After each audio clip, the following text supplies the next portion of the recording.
ibi ni ubuzima buzaranga iminsi y'imperuka. Abantu bazashakira ibisubizo ahantu hose byange. Hari igihe kizagera iby'isi bibe bigaragara ko ntacyo bikimaze. Ariko nshuti zanjye, buri muntu wese azakangurirwa gufata ikigirwamana cy'akakiramya. Niyo mpamvu uyu munsi wa none amahame y'isi arimo gushyirwaho. Ntabwo ukwiye kuvuga ngo uku ni ukuri kwanjye nagusomye muri Bibiliya, ahubwo barashaka ko tuvuga ngo uku ni ukuri twemeranyijweho.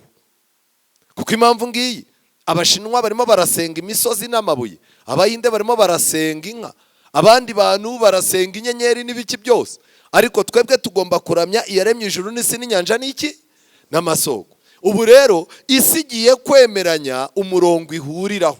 Abanyapolitike, abanyamadini n'abantu bavuga ari kijyana bagomba kwicara bakavuga bati rero Imana tugiye kwemeza ko abantu basenga niyi, igomba gusengwa gutya. Icya kabiri, umunsi abantu basengeraho tugaca akajagari k'iminsi yo gusenga. Bamwe barasenga mardi, abandi mercredi, abandi vendredi, abandi samedi, abandi dimanche. Isi iri mu bukene kubera ikibazo cy'uko abantu baramiriza ku minsi yose bashaka. Muhitemo mukoresha amatora. Abaturage benshi ibyo batora aba ari byo duhitamo. Turebe uburyo isi yagira umunsi umwe wo gusengeraho, turwane n'ibibazo by'ubukene n'imihindagurikire y'igihe. Ndagira ngo mbabaze, mukurikije isi aho irimo kwerekera n'uko imeze, hagati y'icyumweru n'isabato n'umunsi w'ijuma w'Abisilamu, mubona isi yiteguye gutora iki ko ari wo munsi wagenderwaho? Ubu ni twebwe Imana isigaranye nk'Abaheburayo nyakuri. Ni twebwe twubaha Imana kandi ni twebwe dukomeza amategeko yayo.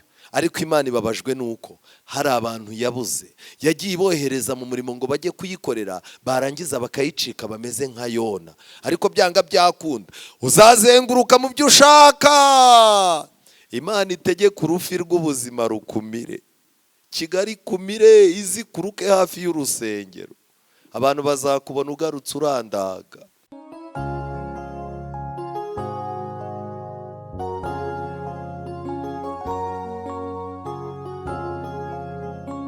Yitegereza umuntu wari ufite ubumuga, kandi uyu muntu Pawulo amurebye abona afite umwuka mwiza w'Imana wo kwemera yuko Imana ishobora kugira igitangaza ikora. Pawulo rero icyo yakoze, yarebye uyu mugabo aramukiza. Mutega amatwi mwumve ikibazo kigiye kuvuka. Irusitira hariho umuntu wavutse aremaye ibirenge, ntabwo yari yarigeze atambuka. Uwo yumvise Pawulo avuga nawe amuhanze amaso, abona ko afite kwizera kwamuhesha gukizwa. Avuga ijwi rirenga ati, byuka uhagarike ibirenge byawe weme. Wa muntu arabambaduka aratambuka. Abateraniye babonye icyo Pawulo akoze, bavuga ijwi rirenga mu Runyarukawoniya bati, Imana zitumanukiyemo zishushanyije n'iki? N'abantu. Intambara yari iratangiye. Aba bantu mu gitabo mfite hano kimfasha gusobanukirwa umurimo intumwa zakoze, aba bantu bakoze ibintu bidasanzwe cyane. Nshuti zanjye, ni icyigisho cya 18 cyitwa kubwiriza mu banyamahanga. Hano hagaragara neza yuko aba bantu bamaze kubona uyu muntu akize, bari bafite urusengero Irusitira. Nta rusengero rw'Abayuda rwari ruhari, nubwo hari Abayahudi bake bari muri uwo mujyi. Abaturage benshi b'Irusitira basengeraga mu rusengero rweguriwe ikigirwamana cyitwaga Zewu. Mu kanya turaje tumenye ngo icyo kigirwamana bakibeshyeraga ko gishinzwe iki. Igihe Pawulo na Barinaba basesekaraga muri uwo mujyi, abaturage b'Irusitira barabakikije, babasobanurira ukuri koroheje k'ubutumwa bwiza, ku buryo abantu benshi bashatse ukuntu bahuza izo nyigisho n'imyizerere yabo ya gipfumu bakoreshaga baramya Zewu. Aba bantu bo muri uyu mujyi Pawulo yarababwirije, ariko barangije bashaka mu kaboko kamwe gufata ibyigisho by'intumwa, mu kandi kaboko bagumana ibyigisho by'ubupfumu bya Zewu. Baravuga bati, ibi bintu bibiri byombi tubifite twaba turi abantu basobanutse. kuva kera hagiye habaho umushinga w'abantu bashaka gufatanya kuramya Imana no kuramya isi, kuramya ibigirwamana, ngo babigire ikintu kimwe. Ariko Imana ivuga iki? Itanga itangazo yuko abantu bakwiye kuramya iyaremye ijuru n'isi n'inyanja n'iki n'amasoko. Nshuti zanjye, ikintu gikomeye ngiki rero, abantu bari bari aho ngaho babonye wa muntu akize, abahateraniye babonye icyo Pawulo akoze, bavuze ijwi rirenga mu runyalukoniya bati Imana zitumanukiyemo zishushanyije n'abantu. Iyi mvugo yari ihwanye n'umugenzo wabo, kuko bemeraga ko rimwe na rimwe ibigirwamana byasuraga isi ariko byishushanyije n'iki n'abantu. Iyo yari gahunda Satani yari yarazanye ngo atangatanga imisengere nyakuri. Rero abanyarusitira bamaze kubona ibyo bibaye, baratangiye bari n'aba bamwise Zewu, ariyo se w'ibigirwamana. Kubera iki bari n'aba bamwise Zewu, se w'ibigirwamana? Bamwise batyo babitewe n'ubwiza yari afite. Bari n'aba ngo yari afite isura nziza, hakagerekwaho noneho n'umwuka w'Imana wamuteraga kurabagirana. Rero ubwiza bwe baramurebye baravuga bati ubwo adasa n'abantu, uyu ni Imana yamanutse, byanga byagira gute byakunda. Noneho icya kabiri, Barnaba yagiraga icyubahiro, ubugwaneza no kugira neza, kandi ibyo bintu byagaragaraga mu maso ye. Ibi byari ibimenyetso bikomoka ku mwuka wera bari bamaze igihe bakiriye no kuba mu murimo w'Imana. Aba bandi bo babitwerera ikigirwamana cyitwa Zewu. Pawulo we biringiye ko ari Hermes, ikigirwamana cyitwa Hermes. Bavuga kubera ko Pawulo yakundaga gufata ijambo akaba umwizerwa ushabutse. Pawulo akaba yari intyoza kandi akaba yaravugaga amagambo y'ingenzi y'imbuzi yinginga abantu. Baravuga bati uyu we ni Hermes rwose. Barangije rero uwo mwanya batekereje ko ibigirwamana bibiri byihinduye abantu biramanuka ari byo birimo gukora iki? Ibyo birori. Abanyarusitira rero bifuje gushima intumwa, maze basaba umutambyi wa Zewu wari uri aho guha intumwa icyubahiro. Nuko uwo mugabo aragenda azana ku irembo ibimasa bitatse indabyo. Bafashe ibimasa barabidekora, babidekora indabyo, barabizana. Pawulo na Barinaba ntago bazi ibyagize gute, ntago bazi ibyabaye. Urumva uri muri karitsiye utamenyereyemo, bagiye kubona babona bazanye izo nka, kubera ko we na rubanda bashakaga gutura ibitambo izo ntumwa. Pawulo na Barinaba bifuzaga ikiruhuko, ntibari bazi iby'iyi myiteguro. Nyamara nyuma y'akanya gato Pawulo na Barinaba baje kumva urusaku rw'indirimbo n'urwamo rw'ibyishimo by'abantu benshi bari baje mu nzu bari bacumbitsemo. Igihe intumwa zari zimaze kumenya impamvu y'uko gusurwa n'urusaku rwo guhimbarwa rwari rubiherekeje, bavumbuye ko babitiranyije n'iki? N'Imana. Ijambo ry'Imana riravuga ngo Imana yaravuze ngo icyubahiro cyanjye sinzagiha undi. Abigishwa baguye mu mutego rero, none bagiye kuramywa nk'Imana. Bamaze kubitiranya n'ibigirwamana bibiri. Ibi bigirwamana bari babitiriye ikigirwamana cyitwa Zewu, cyari ikigirwamana cy'Abagiriki, cyizerwaga ko gifite imbaraga ku kirere n'imihindagurikire y'ibihe. Muri uyu mugoroba muri bumenye impamvu isi yitaye ku mushinga w'imihindagurikire y'ibihe. Harimo ikorosi. Iki kigirwamana bavugaga ko gifite imbaraga ku bucamanza no gushyiraho itegeko n'ubwami, kandi iyo cyashyiragaho itegeko ntawe warihinduraga. Iki kigirwamana cyari gishinzwe urugwiro.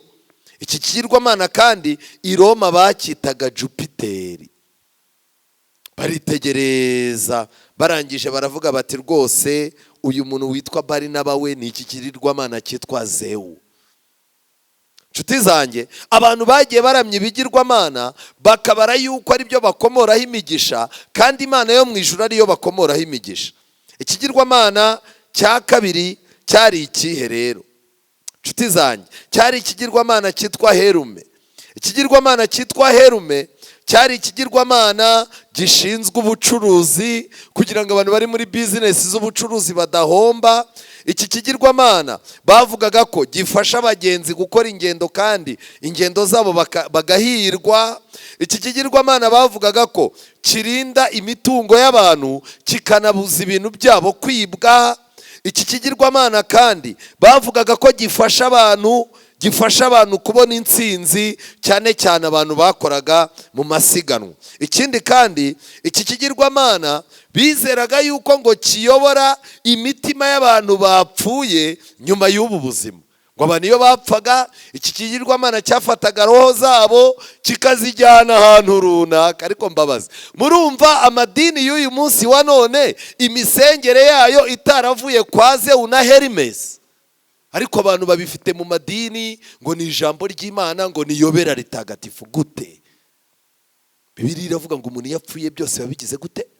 Abirangiye. Iki kigirwamana kandi cyahuzaga, bavugaga ko gihuza imana zindi n'abapfuye, abantu bapfuye n'ibigirwamana bitandukanye. Iki kigirwamana ngo nicyo cyabahuzaga. Nshuti zanjye, ibi bintu byari byaratwaye uyu mujyi ku buryo kuramya Imana cyari ikibazo. Babonye rero intumwa bagiye kuziramya, ariko intumwa zibona zihuye n'ikibazo. Inyandiko mfite y'ijambo ry'Imana iravuga ngo intumwa zashishimuye imyenda yazo, ziturumbuka muri rubanda, zishaka guhagarika ibindi byashoboraga kuba. Mu ijwi rirenga ryarutaga urusaku rw'abo bantu, Pawulo yabasabye ko baceceka, maze uwo mwanya bagiceceka Pawulo aravuga, tumva mwabagabo mwe, niki gitumye mugira mutyo? Natwe turi abantu buntu. Amen. Muri ino minsi abayobozi b'amadini, ababishopu, abantu berekwa n'abitwa abahanuzi ntabwo bakiri abantu. Nabonye amateleviziyo menshi, jya kuri YouTube, hari abasigaye bava mu modoka muri Nigeria, abizera bagapfukama, inkweto akaza akandagira ku migongo yabo ahita ajya ku ruhimbi.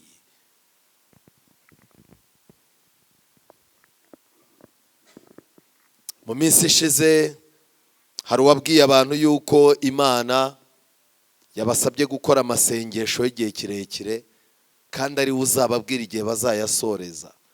Barayakoze barapfa, bakazaza babahamba inyuma y'urusengero muri Kenya. Murabizi leta ya Kenya iramukurikirana n'ubu rubanza rurimo. Abantu barapfuye. Hano iwacu hari umuntu wigeze kwitwa Imana, murabizi, ni muri metero nye n'aha ngaha muri.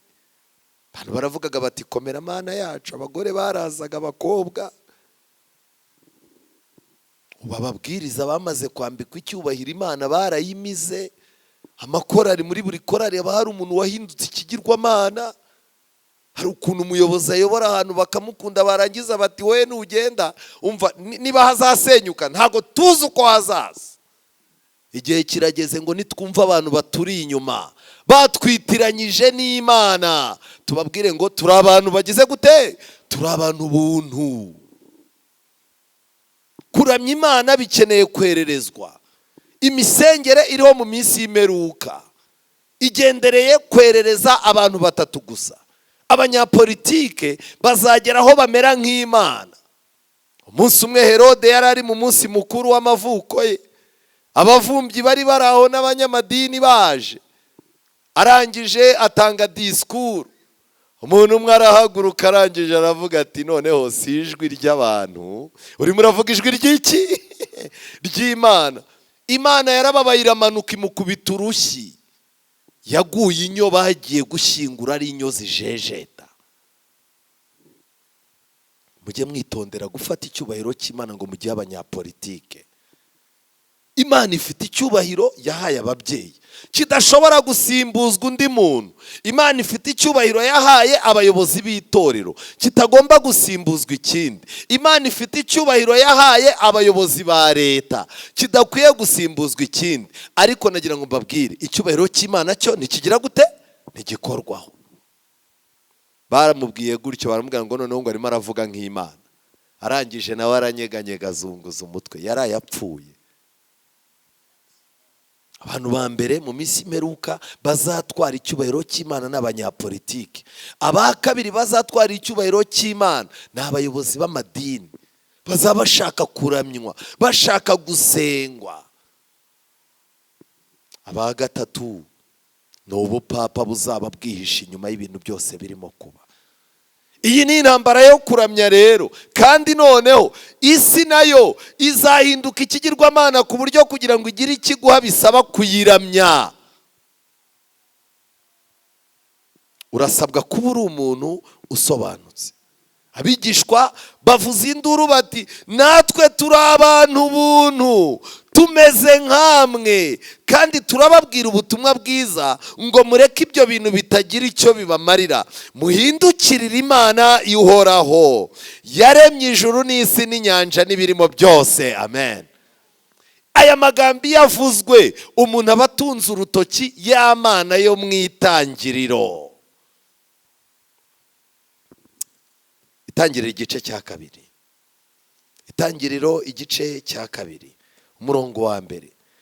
Ijuru n'isi n'ibirimo byinshi byose birangira kuremwa, ku munsi wa karindwi Imana irangiza imirimo yakoze, iruhuka ku munsi wa karindwi imirimo yayo yose yakoze. Imana iha umugisha umunsi wa karindwi, iraweza, kuko ariwo Imana yagize gute? Yaruhukiyemo imirimo yayo yakoze. Umunsi w'isabato, umunsi wa karindwi, utunga urutoki kw'Imana yaremye ijuru n'isi, ariyo igomba kugira gute? Kuramywa. Niyo mpamvu mu rugamba rusoza rwo kuramya, isabato igomba guhangana n'umunsi w'icyumweru wiswe uwo kuramya. Iyi ntambara izabanza mu mitima y'abantu, ariko ku musozo izajya ahagaragara. Abantu mwitegura kubatizwa murabizi, uzarebe iyo uvuze ngo ngiye kuruhuka isabato, barakubwira batumva, aho kugira ngo ujye muhariya mu by'isabato, shaka irindi dini ujyamo cyangwa ureke no gusenga, ntabwo nzakubangamira, aho kugira ngo ujye muri bariya bantu. Kubera iki? Hari urwango ruri hagati y'abatware bombi, hari urwango rurimo gucanirwa hagati y'iminsi ibiri yo kuramya, hari n'urwango rurimo gushyirwa hagati y'abana b'abo bantu bakomeye babiri, kandi bizakomeza kugenda byiyongera. Mu kuva igihe Imana yatangaga amategeko, kuva igice cya 20 umurongo wa 8, Imana itanga amategeko. Itegeko ry'isabato niryo tegeko ryibutsa neza ko Imana igomba kuramywa, ariyo yaremye ijuru n'isi n'inyanja n'amasoko. Umurongo wa 8, mu minsi 6 ujye ukora, aba ari ukoreramo imirimo yawe yose, ariko wa karindwi niwo sabato y'Uwiteka Imana yawe. Ntukagire umurimo wose uwukoraho, wowe ubwawe cyangwa umuhungu wawe. Bibiliya irakomeza 11, kuko mu minsi 6 ari Uwiteka yaremeyemo ijuru n'isi n'inyanja n'ibigize gute?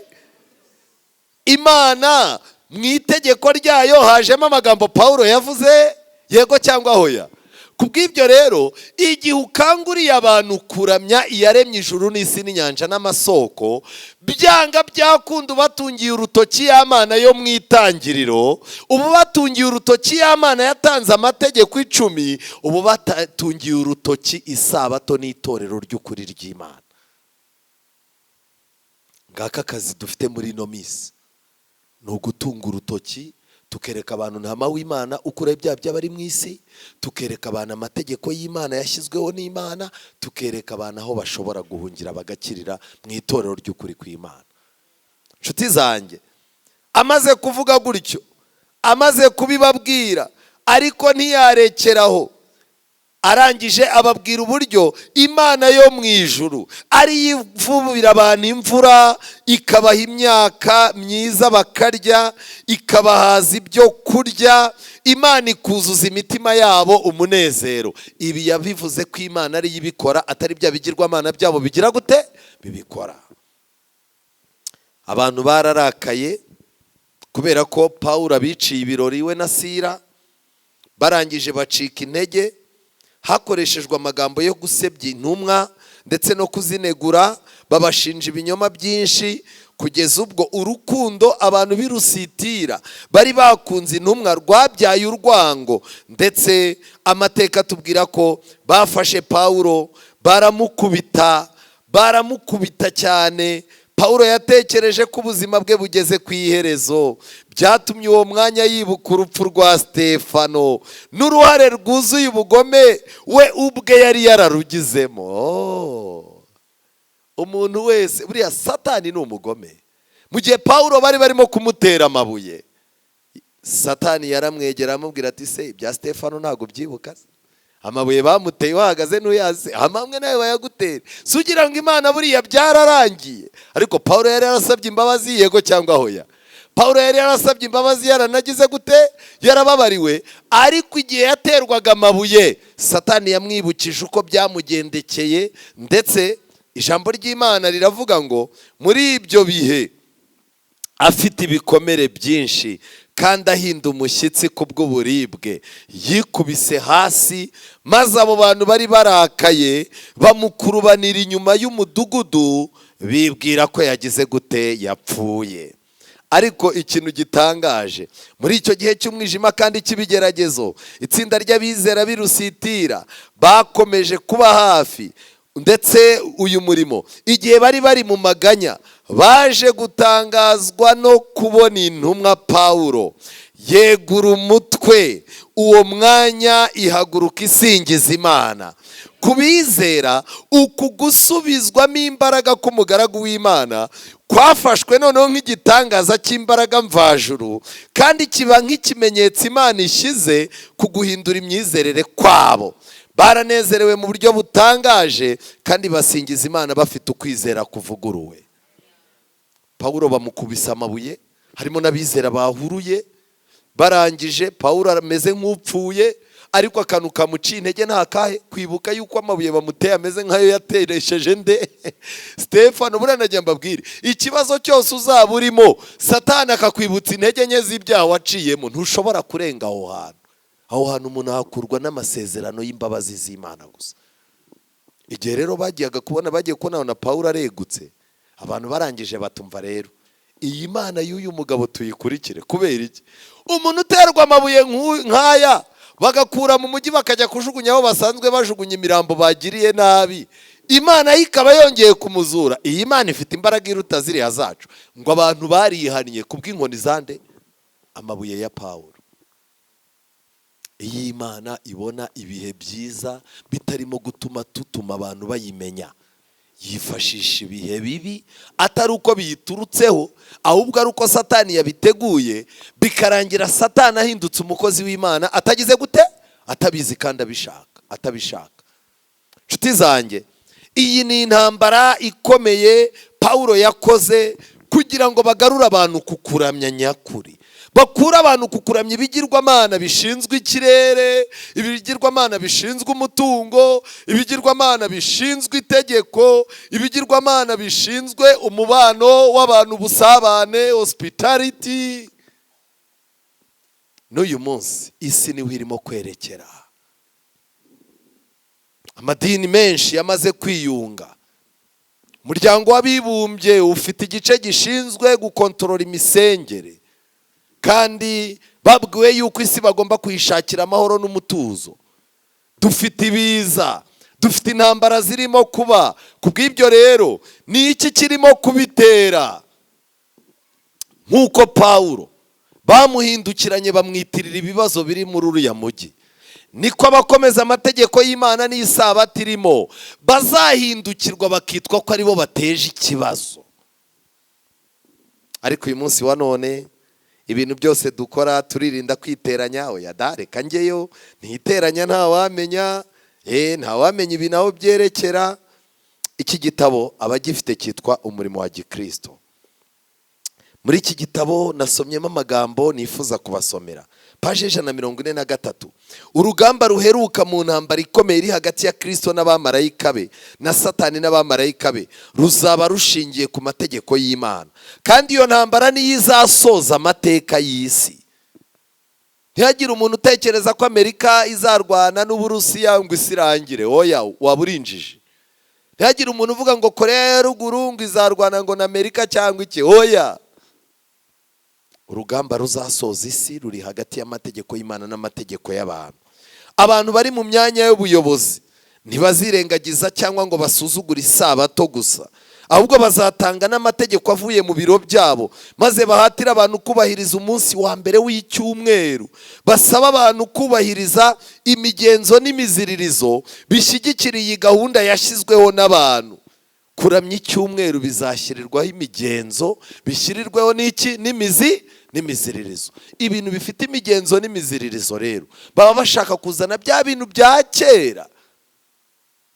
Kandi amagambo akomeye cyane basaba abantu kubahiriza imigenzo n'imiziririzo bishyigikira iyi gahunda yashyizweho n'abantu. Bazereka abantu ibiza biri ku butaka no ku nyanja, bazereka abantu imigaru y'imiyaga, imyuzure, imitingito no kurimbuka gutewe n'inkongi z'umuriro, maze bavuge ko ibyo bintu byose ari amateka Imana yaciye ku bari mu isi, kubera ko Imana ibabajwe n'uko abantu batubahiriza umunsi wa mbere w'icyumweru ngo baweze. Ikinyoma kiravutse ntikivutse. Ibi biza bizakomeza kwiyongera, icyago kimwe gisimbura ikindi, kandi abirengagiza amategeko bazatunga agatoki abantu bake bakomeza isabato yo mu itegeko rya 4 nk'aho ari bo ntandaro y'uburakari Imana ifitiye abari mu isi. Iki kinyoma ni amayeri y'umwanzi Satani yakoresheje kugira ngo afatire mu mutego abantu batari maso. Tubonye ikintu noneho giteye ubwoba. Iyi mitingito, imyuzure, imiraba, iyi misozi, iyi migi yo muri Amerika irimo gushya, ibi bintu umusaruro wabuze, ubukene buri ku isi, kutumvikana hagati y'imiryango, barimo barashaka kuzura isi ariko babicishije mu migenzo n'imihango yo kuziririza icyumweru. Imana nayo irashaka kurema bundi bushya imitima, ikarema bundi bushya imiryango na sosiyete ibicishije mu isabato. Kuko icyambere mu isabato twabonyemo ibintu bitatu: harimo umugisha, harimo kwera, ndetse harimo n'umunezero. Ibyo bintu bitatu nibyo bintu isi igize gute? Ikeneye. Kandi Imana yarabifashe ibishyira he? Ibishyira mu isabato. Isi nayo imigisha yose n'amahirwe yose isi irimo kugenera ibihugu birasaba yuko icyumweru gishyirwa mu mipango. Ibi rero iyo tubivuze abantu baratubaza batariko uretse kurota ibyo bintu bizabaho. Dufite human right, nta bantu bazongera gupfa ngo barazira Imana. Ibyo ni ibintu by'ibipindi byanyu. Ubu ku isi hari amategeko, iyo ahantu hagiye kuba jenoside abantu bahita bahaza. Ariko nagira ngo mbabwire, twebwe abanyarwanda dufite ubuhamya bw'uko icyo isi yita amategeko yo kurinda ubwoko runaka, ayo mategeko bayirengagiza ubwoko bakabwica bakabumaraho. Adventist umunsi wa Karindwi, vuba bidatinze ikibuga kizaducuramana. Ayo magambo yatekerezeho.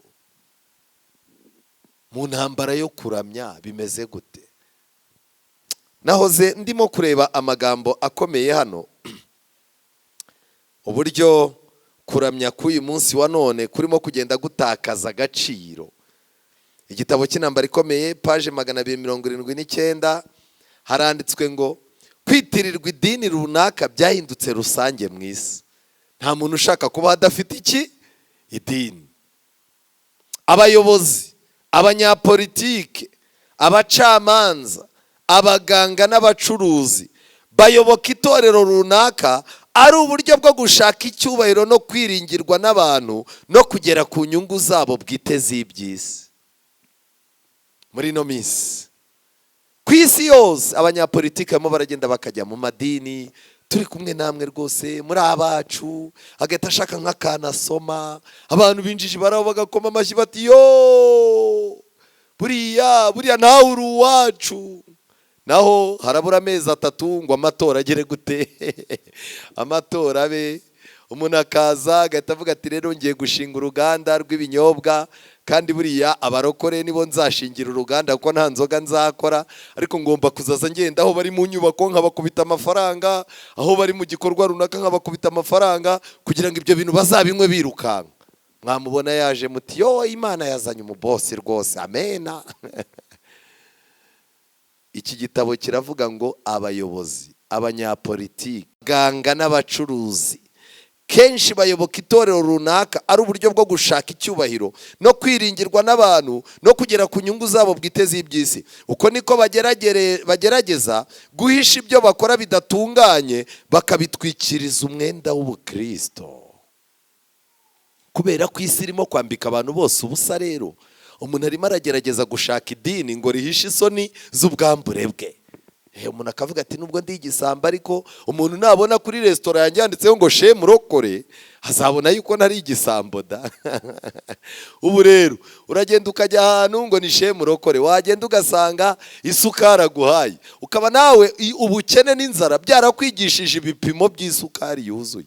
Kubita mu kantu k'akamironko, ugakubita mu kantu k'agaparasitike n'uturahure, ugahita ureba ukarebera ukarunguruka uti ntago yuzuye. Ariko reka ngira ikintu mbabwira, kubera iki abantu bifashisha amazina mudive, murokore? Ayo ni amazina y'imirire, ni amazina y'imirire yo kugira ngo umuntu abone uko arya abantu.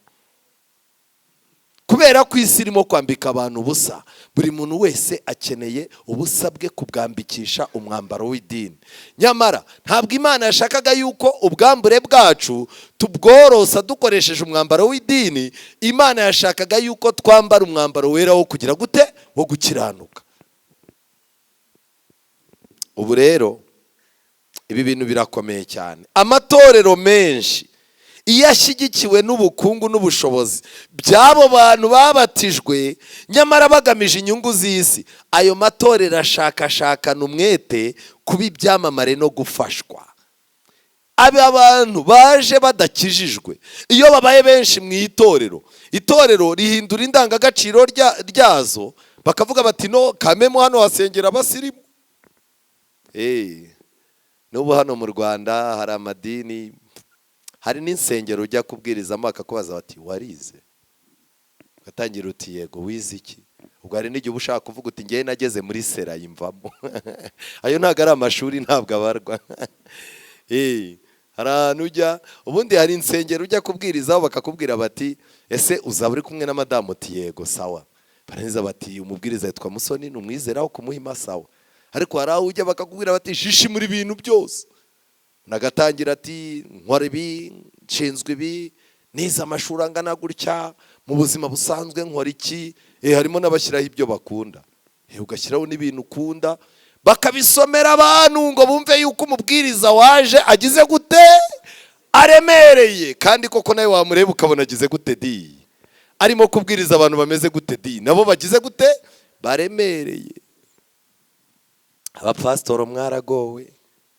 Umunsi umwe abantu barigaragambirije, Mose ajya gusenga, abwira Imana ati ubu bwoko urabunyikoreza, ni njye watewe inda yabwo. Aba bantu baremereye gutya urabona ntabaheka. Abwira Imana ati niba utajyana natwe na marayika urimo kumpa simwemera. Aba ntabwo ari abantu bo kujyana na marayika, tujyanye na marayika yatumarira mu nzira. Imana irangije iti noneho rero nanjye ndajyana namwe. Mose yari azi guhitamo, ntiyari abizi, yari afite ubwoko. Imana yaramubwiye ngo abo bantu ubona mugendana ni ubwoko butagonda iki. Ariko mugire gutya ndeba abantu b'Inyamirambo, ntubona ko bibananiye?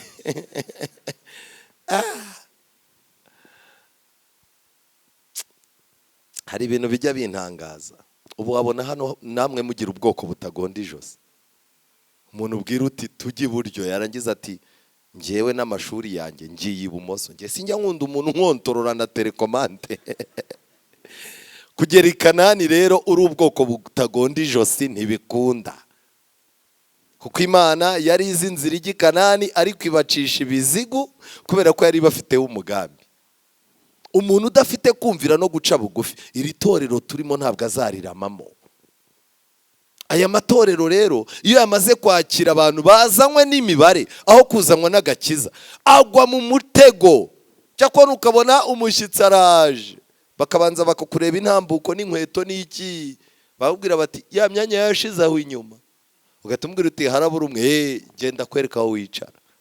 Hakaba undi muntu uza utaranamenya ngo aturutse he, wamureba intambuko uko yegutse, afite igifunguzo cy'imodoka gikoza mu gutwi, uti imbere hari imyanya. Ariko ni ikibazo, si ikibazo. Yesu arangije abwira abigishwa, barababwira ati rero mwe murabona ibintu, ikibuga cyaracuramye, nimujya mu birori nimukajye mwicara imbere, hatazaza umuntu ukurusha ububasha bakaguhagurutsa ngo abone aho yicara.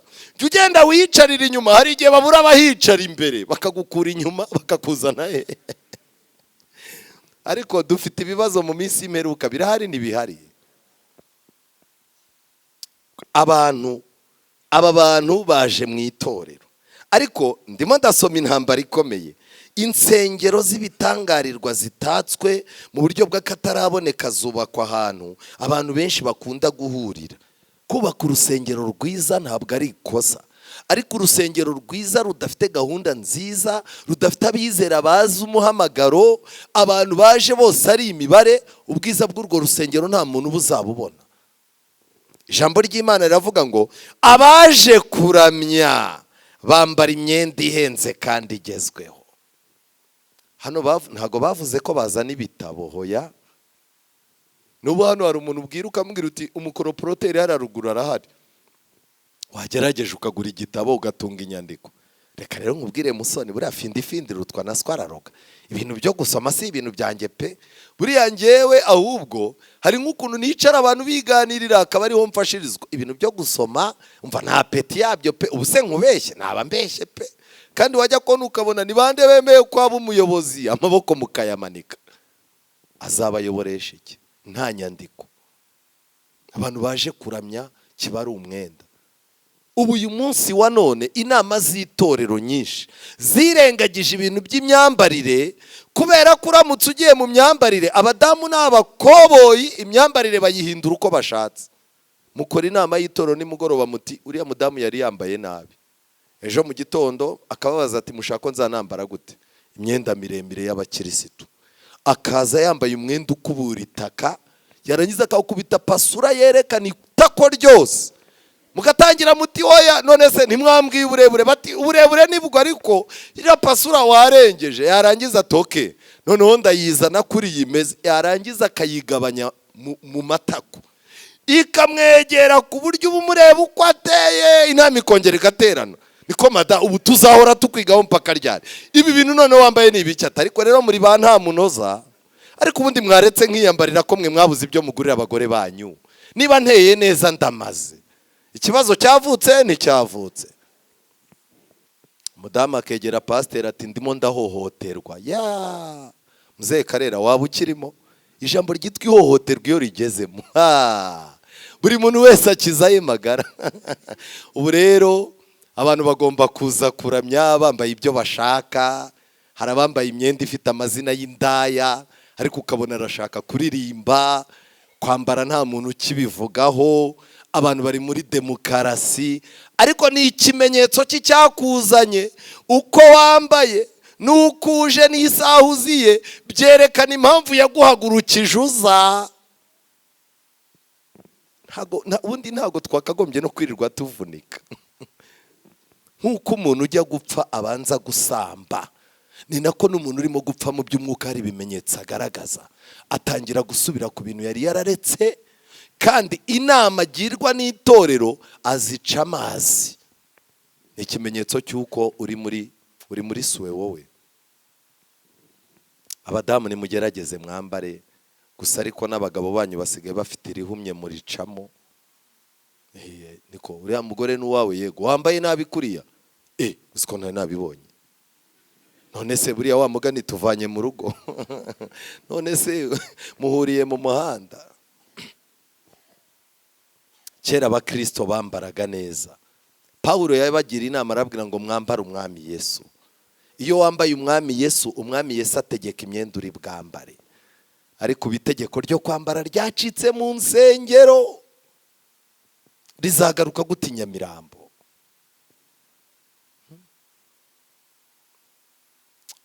Reka mbabwire, Kristo apanga ko hano hantu haba inyabugingo, ariko Satani apanga ko haba Nyamirambo,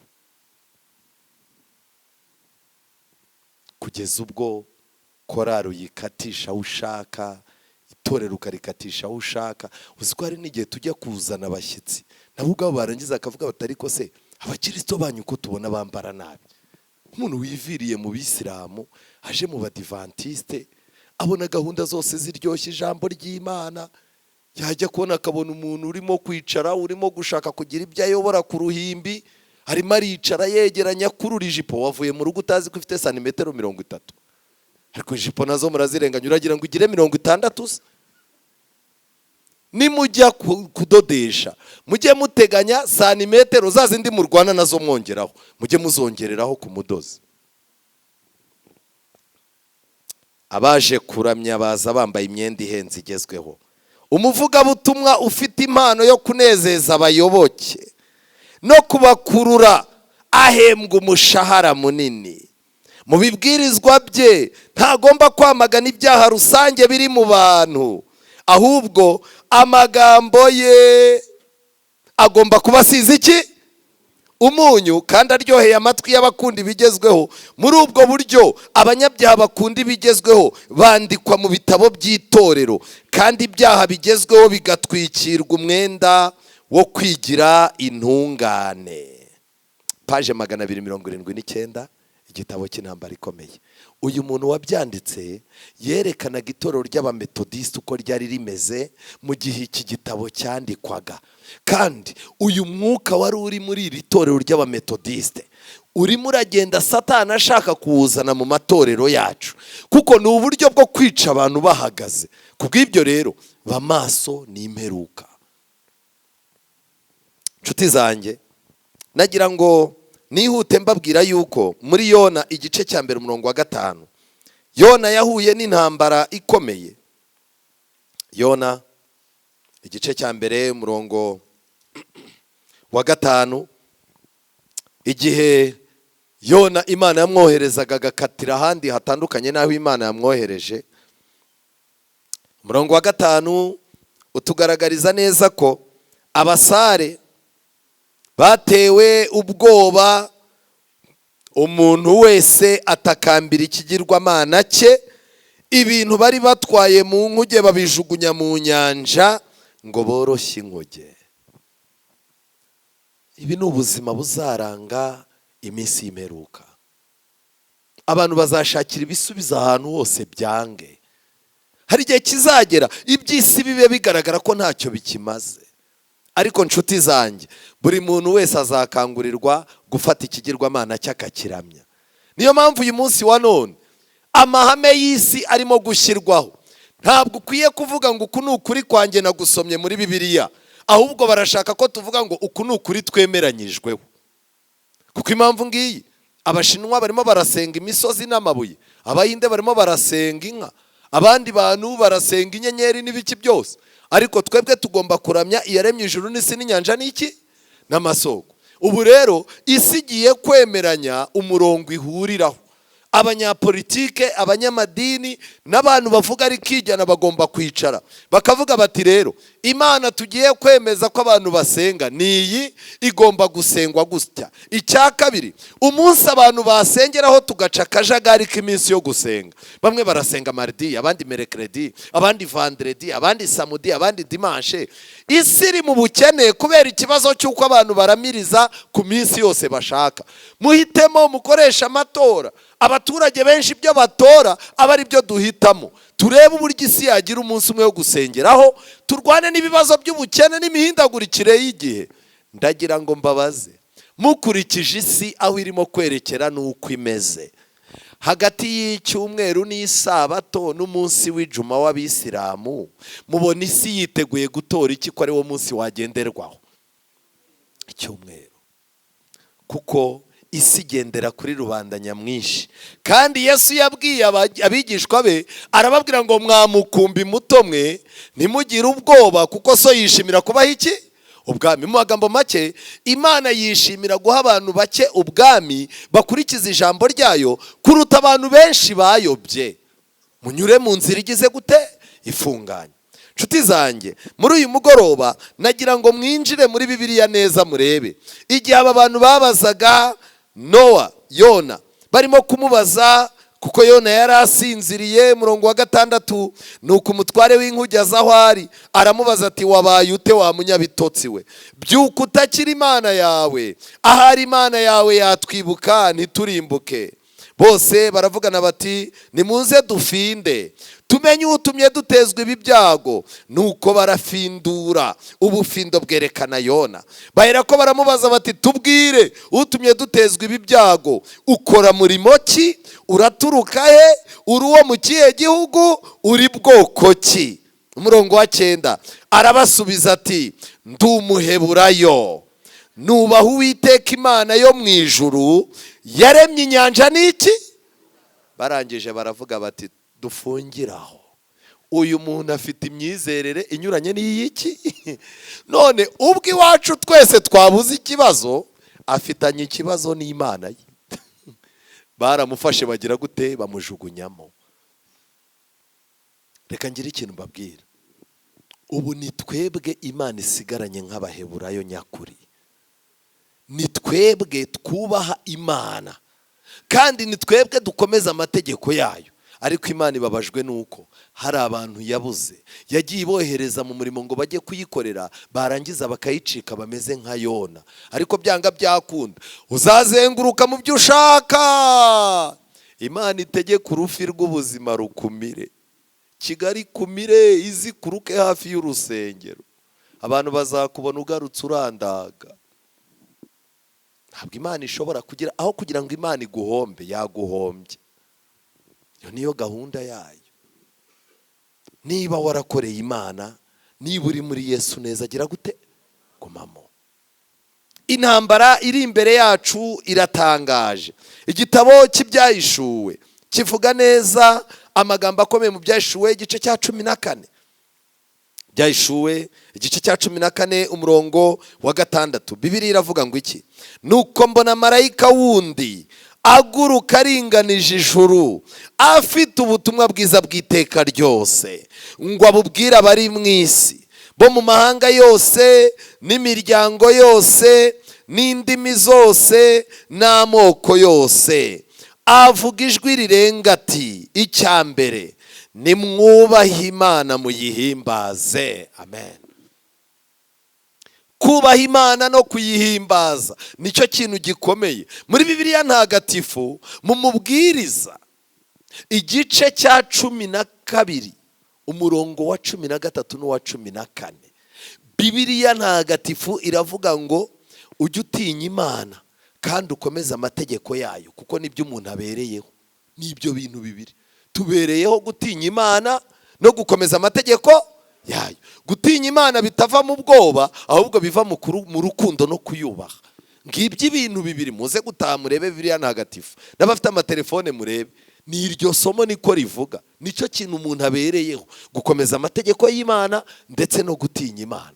Nshuti zanjye rero, marayika yakanguriye abantu kubaha Imana no kuyihimbaza, kubera yuko igihe cyo gucira abantu urubanza kigize gute?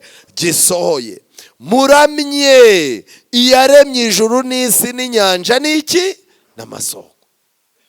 Uyu mumarayika yakanguriraga abantu kuramya Imana, kubahiriza ijambo ryayo, kumenya ko urubanza ruhari kandi urubanza rwose rwubahiriza amategeko. Kubw'ibyo abantu bashaka umwanya wo kwiyunga n'Imana. Muri uyu mugoroba ntago nabura gusoza mbakangurira kwiyunga n'Imana. Ndabakangurira gushakisha Imana mu buzima bwanyu bwose. Abari baracitse Imana bakigira mu bundi buzima ngo bayicike kugira ngo batubahirize iby'Imana ibasaba, nabakangurira kwemera Imana ikana. Ukumva icyo Imana irimo kugusaba, byanga byakunda iyo ugishyize mu bikorwa nibwo ubona amahoro. Hano hari abantu bameze nka Pawulo. bagiye bahura n'ibibazo, satani akabibutsa amateka yabo ya kera bagacika intege. Ariko muri uyu mugoroba ndimo ndakubwira ngo singira imbabazi z'Imana itangira mu nzu yayo. Shaka uburyo ubana n'Imana mu buryo budasanzwe. Nshuti zanjye, Bibiliya itubwira neza amagambo nifuza gusorezaho, igitabo cy'Ibyahishuwe igice cya 3. Igice cya 3 Ibyahishuwe umurongo wa 7 kugeza ku murongo wa 8. Wandikire marayika w'itorero ry'i Filadelfiya uti: uwera kandi w'ukuri, ufite urufunguzo rwa Dawidi, ukingura ntihagire ukinga, kandi ukinga ntihagire ukingura.